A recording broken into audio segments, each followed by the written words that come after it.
যখন আমাকে অনেকগুলো পুলিশ ধরে নিয়ে যাচ্ছিল লক আপে রাখার জন্য। আচ্ছা, আমি এই কথাগুলো আপনাদের কেন বলছি সেটার পিছনে কারণও আছে। তার কারণ হচ্ছে যে মানে প্রতিকূলতা আপনাকে দুঃখ দিতে পারে, আবার সেই প্রতিকূলতা আপনাকে প্রস্তুত করতে পারে, আনন্দও দিতে পারে। আমি আপনাদের মধ্যে সেই পজিটিভ ভাইব গ্রো করতে চাই, সেই জন্যই জানাচ্ছি। আমার মোবাইল ফোনের এখন দোকান, মানে মোবাইল অ্যাক্সেসরিজ বা এইসব হোলসেল, এটাও একটা পার্ট আমার দোকানে। আমার অনেকগুলো বিজনেসের মধ্যে এটাও একটা। তখন ওটা আমি সিডি, অডিও সিডি তখন বিক্রি করতাম আমি। অনেকদিন আগে অডিও সিডি যখন বিক্রি হতো, তো আমার দোকানে অনেকগুলো পুলিশ জড়ো হলো। পুলিশ জড়ো হয়ে বলল, আপনি অডিও সিডিগুলোকে পাইরেসি করে বানান এবং বিক্রি করেন। এবং আমার দোকানে অনেকগুলো পাইরেটেড সিডি পেলো। আমি এইসব সম্বন্ধে কিছুই জানি না। আমি মহাজনের থেকে মাল কিনতাম আর বিক্রি করতাম, অত কিছু আমি জানতাম না। তবে আমি ভালো বিজনেস করতাম, আমার দোকানে অনেক বিক্রি হতো তখন। তখন আমি শিখে গেছিলাম কী করে ব্যবসা করতে হয়। তো যাই হোক, তারপর ওরা অনেকগুলো সিডি পেলো এখানে। সেগুলো ওরা বাজেয়াপ্ত করলো, করে তারপর আমাকে বলল যে আপনাকে পুলিশ ক্যাম্পে যেতে হবে। তাই না, ঠিক আছে চলুন। তো ওরা আমার হাতে লক আপ লাগায়নি, মানে ওই যে কী বলে ওটাকে, হাতে বাঁধে যে, বা রশি দিয়ে আমাকে বাঁধেনি। আমাদের গ্রামের বড় রাস্তার উপর দিয়ে 7, 8টা 9টা পুলিশ সামনে যাচ্ছে, আমি তাদের সাথে যাচ্ছি হেঁটে হেঁটে। রাস্তায় ভিড় হয়ে গেল। আমার দোকানটা পুলিশ ক্যাম্পের থেকে 6টা 7টা দোকান আগে। আমার মানে দোকান আগে মানে মানে পুলিশ ক্যাম্পের আশেপাশেই আমার দোকান। সবগুলো মানুষ আমাকে দেখলো। দেখে তাদের এক্সপ্রেশন দেখলাম। কারো চোখ দেখে মনে হলো আমাকে কেন নিয়ে যাওয়া হচ্ছে, অন্যায় করছে পুলিশরা। কারো দেখে মনে হলো ঠিকই আছে, অন্যায় করলে তার সাজা হওয়া উচিত। আমি তখনও বুঝতে পারছি না যে আমাকে কেন নিয়ে যাওয়া হচ্ছে। কিন্তু আমিও ভাবলাম যে ঠিক আছে, নতুন একটা কিছু শেখা যাবে হয়তো। পৃথিবীতে যা ঘটে কিছু না কিছু অভিজ্ঞতা তো দিয়ে যায়। আমি তখন থেকেই, মানে আমার ব্যবসা যখন থেকে চালু হয়ে গেছিল না, তখন থেকে আমি ভীষণ কনফিডেন্ট ছিলাম, এখনও তাই আছি। তো পৃথিবীতে যা আমার সাথে যা যা ঘটবে তাতে সব কিছুতেই আমি খুশি, এবং সেটা উপভোগ করতে পারি আমি। যথারীতি আমাকে লক আপে নিয়ে যাওয়া হলো। প্রথমে কিছুক্ষণের জন্য যেখানে চোর ডাকু বা বিভিন্ন একটা নোংরা একটা ছোট্ট লোকাল লক আপগুলো হয়, ওর মধ্যে ভরা হলো। ততক্ষণে আমার বাড়ির লোকজন, আমার পছন্দে, আমাকে যারা যারা পছন্দ করে তারা, আমাকে যারা যারা অপছন্দ করে তারা, একটা পুলিশ ক্যাম্পটা যেহেতু গ্রামের মধ্যে ব্যাপার, হ্যাঁ, সেই জায়গাটা প্রচণ্ড ভিড় হয়ে গেল। এবং সেখানে ভিড় হয়ে যাওয়ার পরে সেখানে দুপুরবেলা আমাকে নিয়ে গেছিলো 12টা 12:30টার দিকে। সেখানে আমাকে সন্ধে পর্যন্ত সেই লক আপেই রাখা হলো। আমি পুলিশগুলোর দিকে তাকিয়ে তাকিয়ে দেখছি। সেই পুলিশগুলোকে দেখে মনে হচ্ছে যে যেই পুলিশটা আমাকে আগে নিয়ে গেছিলো তারা ওই পুলিশ আউটপোস্টের পুলিশ নয়, তারা ডিবি ইন্সপেক্টর, তারা বাইরে থেকে আসে। যাই হোক, তো সেই পুলিশগুলো আমার দিকে দেখছে, প্রত্যেকেই আমার পরিচিত। তারা আমার দিকে তাদের চোখ দেখে আমি পড়তে পারছি যে তারা চাইছে না যে আমি এখানে থাকি, তারা লক আপের ভেতরেও আমাকে রাখতে চাচ্ছে না। এবং একটা সময় দেখা গেল, যখন ওনারা চলে গেলেন তখন আমাকে সেই পুলিশ, যিনি বড়বাবু ছিলেন, তিনি বাইরে বসতে বললেন, বললো আপনি এখানেই বসুন। এবং সেখানে আমাকে বাড়ির খাবার দেওয়া হলো, সেখানে খাওয়া দাওয়া করলাম। আর আমার মা বাবা, আমার বৌদি, আমার দাদা, তাদের তো চিল্লাচিল্লি, কান্নাকাটি এবং চোখের জল তো শেষ হচ্ছিল না। আমি ভেতর থেকেই শুনতে পাচ্ছিলাম। মনে হচ্ছিল যে চোখের জল দিয়ে পুলিশ ক্যাম্প ধুয়ে যাবে এবং তার মধ্যে আমি নৌকায় করে আবার বাড়ি ফিরে যাবো, এরকম একটা ভাব ছিল তখন। যাই হোক, তাদের আওয়াজ, তাদের কাকুতি মিনতি যেগুলো নর্মালি হয় সেগুলো চলছিল। আমি তখনও শক্তই ছিলাম, আমার ভালো লাগছিল ব্যাপারটা, অন্যরকম প্রেজেন্ট হচ্ছিল। কিন্তু আমি ভাবছিলাম যাকে শিখতে পারছি, এই অনুভূতিটাও আমার দরকার ছিল। তারপর ঠিক আছে, যথারীতি সেইভাবে করে রাত্রিবেলাকে আমাকে রাখা হলো। আমি বললাম আমি লক আপেই যেতে চাই, কারণ আমার ঘুম পেয়েছে, আমি ভেতরে গিয়ে একটু শুতে চাই। আমার আবার মন খারাপ হলে ঘুম পায়। তো লক আপে ঢুকে পড়লাম। তা আমি ভাবলাম আমার মনটা এরকম খারাপ লাগছে, তাহলে আমি একটু কান্না করে নিই, তাহলে যদি আমার একটু ভালো লাগে। তো তখন দেখলাম যে আমার দ্বারা কান্না করা আবার হয় না। তো যাই হোক, আমাকে অনেকেই বের করার চেষ্টা করলো বা অনেক রকম সিস্টেম হলো। নিউজ চ্যানেলের লোকজন অমুক-তমুক আসলো। আমার পরিবারে এমন কোনো মানুষ তখন ছিল না, যারা কৃত্রিম উপায়ে একটা মানুষকে বের করে নিতে পারে পুলিশ আউটপোস্ট থেকে বা পুলিশ ক্যাম্প থেকে। তো এই করতে, করতে সেই দিনের রাত পার হয়ে গেল। পরের দিন সকালবেলা আমাকে চালান করা হবে কোর্টে। তো সেই কোর্টে চালান করার জন্য পুলিশ আউটপোস্টের ওনারা বললেন যে আপনাকে আমরা পুলিশের গাড়িতে নেব না। আপনি না একটা গাড়ি ভাড়া করতে বলুন, আপনাকে ওই গাড়িতে নিয়ে যাব। আমরা চাচ্ছি না আপনাকে পুলিশের গাড়িতে নিতে। তো আমি দেখলাম, আমি আর কি বলবো, তখন তো আমার বক্তব্যের কোনো মূল্য নেই। তখন আমাকে নিয়ে যাওয়া হলো অন্য একটা মারুতি 8 সিটার মারুতি ভ্যানগুলোতে নিয়ে যাওয়া হলো। আমি কোর্টের সামনে কোর্টে এন্ট্রি করার আগে না আরেকটা লকআপের মতো আরেকটা জায়গা আছে, যেখানে মানে যারা আসামি আর কি, সাজাপ্রাপ্ত না, মানে যারা অ্যাটলিস্ট তাদের চলছে, সেই সমস্ত আসামিদের ওই ঘরে রাখা হয়। সেখানে ঢোকানো হলো। ঢোকার পরে দেখলাম প্রচুর ওইখানে ভালো মন্দ মানুষ আছে, যারা জেলের ভেতরেই থাকে নর্মালি বেশিরভাগ ক্ষেত্রে, আর নতুন নতুন আমার মতো কিছু মানুষও আছে।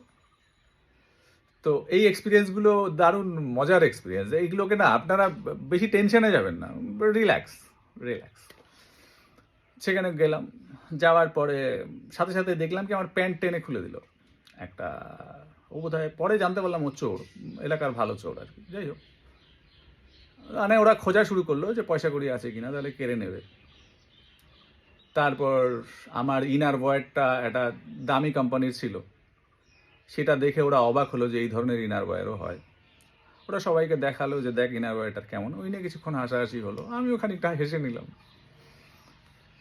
তারপর আমার যথারীতি সময় আসলো, আমি আলিপুরদুয়ার কোর্টে আমাকে নিয়ে যাওয়া হলো, আমাকে তোলা হলো। তারপর দেখলাম যে আমার বাড়ির থেকে আমি যা যা খেলাধুলো এবং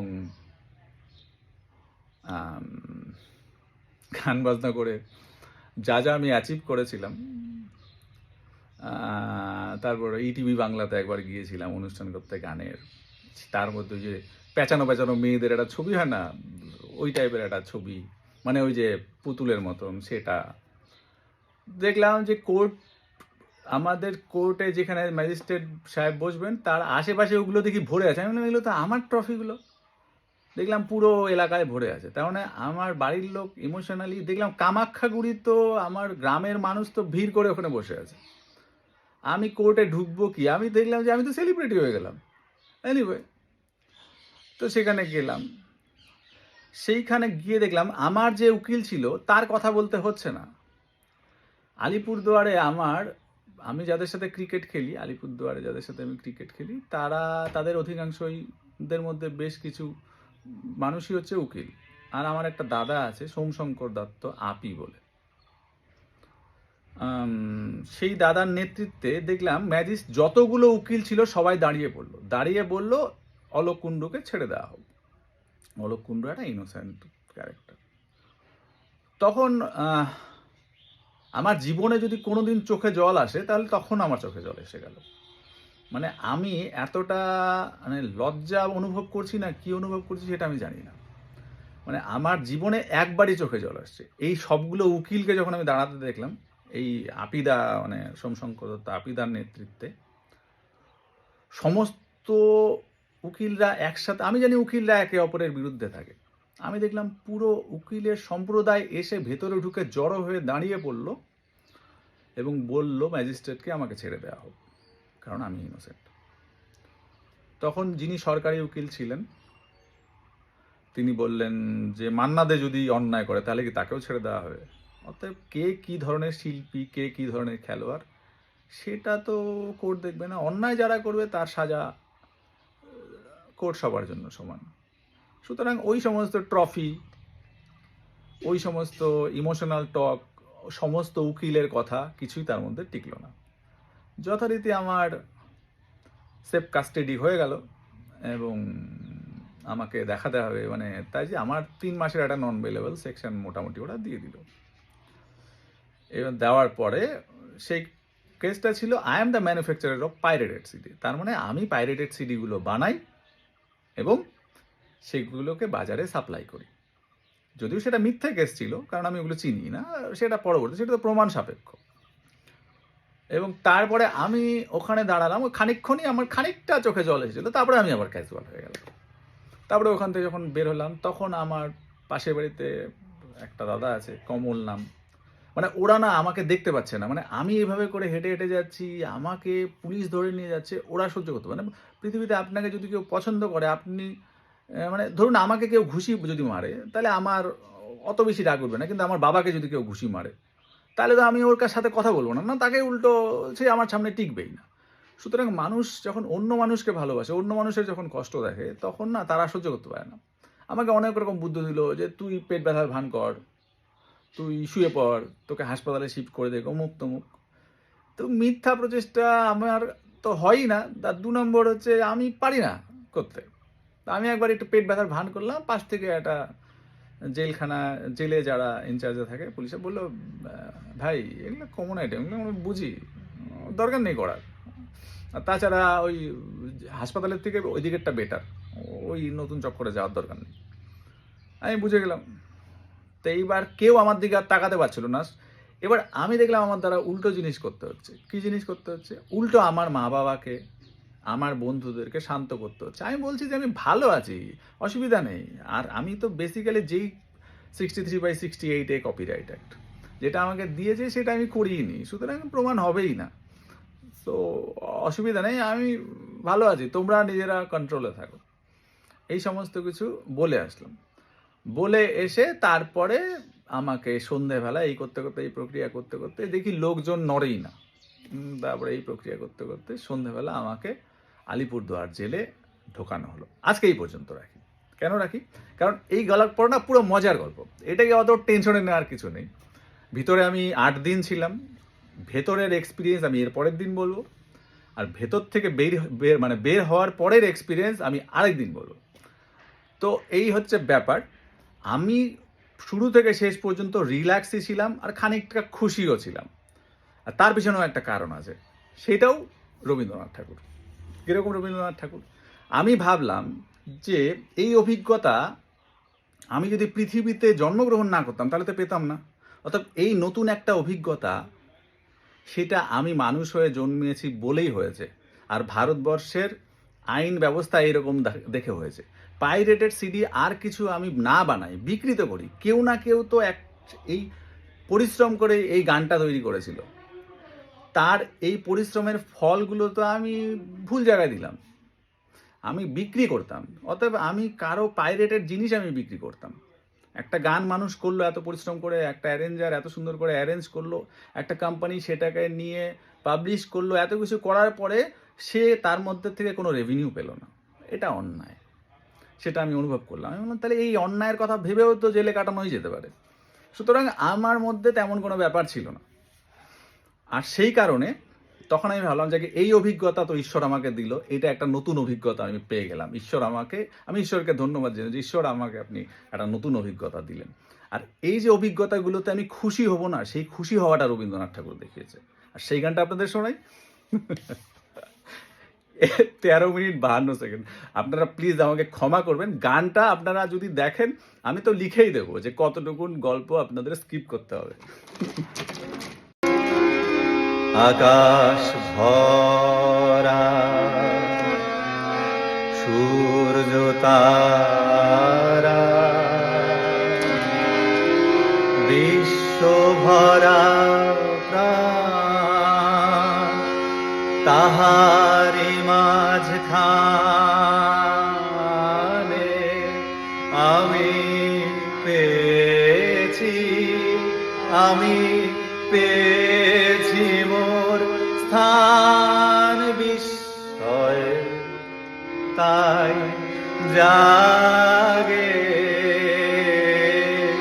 জাগে আমার গান, আকাশ ভরা।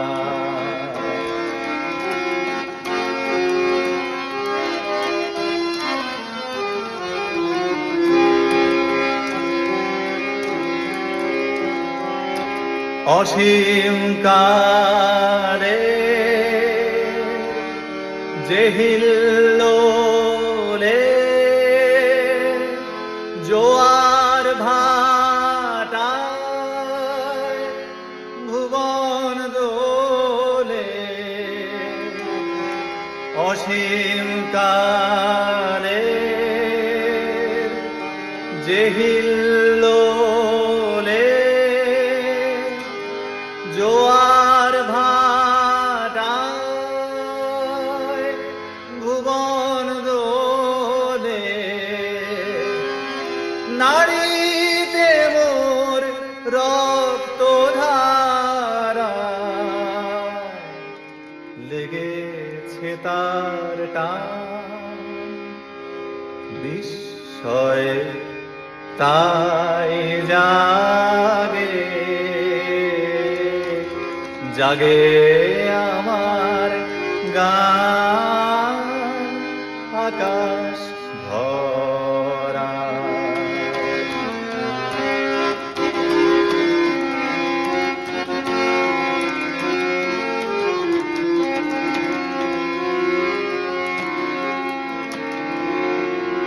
ঘাসে ঘাসে পা ফেলেছি, বনের পথে যেতে ফুলের গন্ধে চমক লেগে উঠেছে মন মেতে, ছড়িয়ে আছে আনন্দেরই গান, বিস্ময়ে তাই জাগে জাগে আমার গান, কান পেতেছি চোখ মেলেছি ধরার বুকে, প্রাণ ঢেলেছি জানার মাঝে অজানা রে, করেছি সন্ধান, বিস্ময়ে তাই জাগে জাগে আমার গান আকাশ ভরা। সূর্য তারা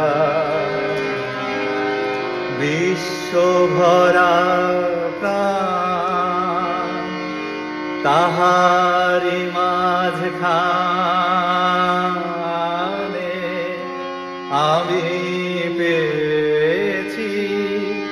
আমি পেয়েছি মোর স্থান, বিস্ময়ে তাই জাগে জাগে আমার গান আকাশ ভরা।